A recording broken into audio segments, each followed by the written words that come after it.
Welcome to cooking update. Mutton dalcha செய்யலாம் வாங்க.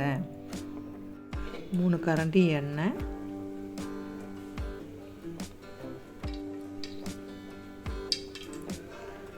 2 ஏலக்காய், 2 கிராம்பு, 2 சின்னதாக பட்டை, 2 வெங்காயம் போட்டு கொஞ்சம் நேரம் வதக்கலாம். கொஞ்சம் வதங்கணுன்னு 2 பச்சை மிளகாய், 2 தக்காளி போட்டு அதை கொஞ்சம் நேரம் நல்லா வதக்கிக்கலாம்.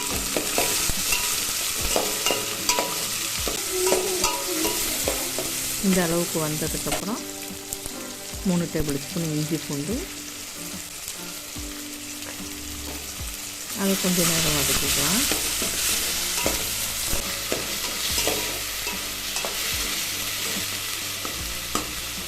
அரை டேபிள் ஸ்பூன் மஞ்சள் தூள், 1 டேபிள் ஸ்பூன் மிளகாய்த்தூள் போட்டு அதை கொஞ்சம் வதக்கிக்கலாம்.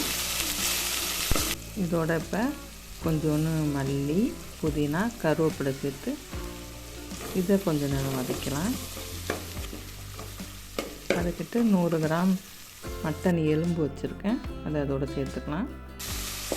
சேர்த்து நல்லா வதக்கிட்டு இதோட இப்போ 1 கிளாஸ் தண்ணி ஊற்றி ஒரு 10 நிமிஷம் வேக வைக்கலாம்.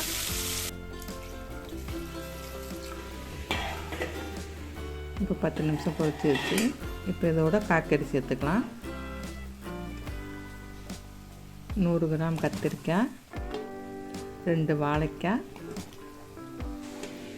1 உருளைக்கிழங்கு, 2 கேரட்டு போட்டு கொஞ்சம் மிக்ஸ் பண்ணிவிட்டு இதோட இப்போ மசாலா சேர்த்துக்கலாம். 1 டேபிள் ஸ்பூன் ஜீரகத்தூள், 1 டேபிள் ஸ்பூன் மிளகுத்தூள், 1 டேபிள் ஸ்பூன் மல்லித்தூள், 2 டேபிள் ஸ்பூன் உப்பு போட்டு நல்லா மிக்ஸ் பண்ணி மூடி போட்டு ஒரு 10 நிமிஷம் வேகட்டும். அந்த காய்கறியெல்லாம் 100 கிராம் துவரம்பருப்பை வேக வச்சு வச்சுருக்கேன். இப்போ 10 நிமிஷம் ஆயிடுச்சு. காய்கறி கொஞ்சம் வெந்திருக்கு.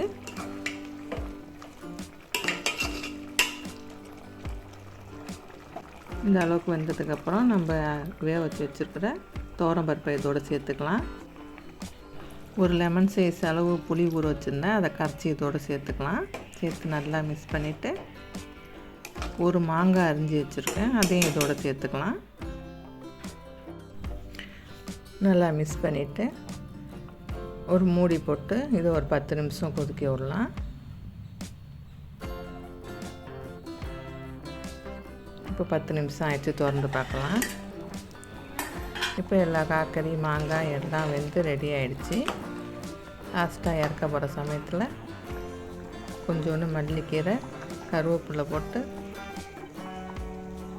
மிக்ஸ் பண்ணி அடுப்பை ஆஃப் பண்ணிட வேண்டியது தான்.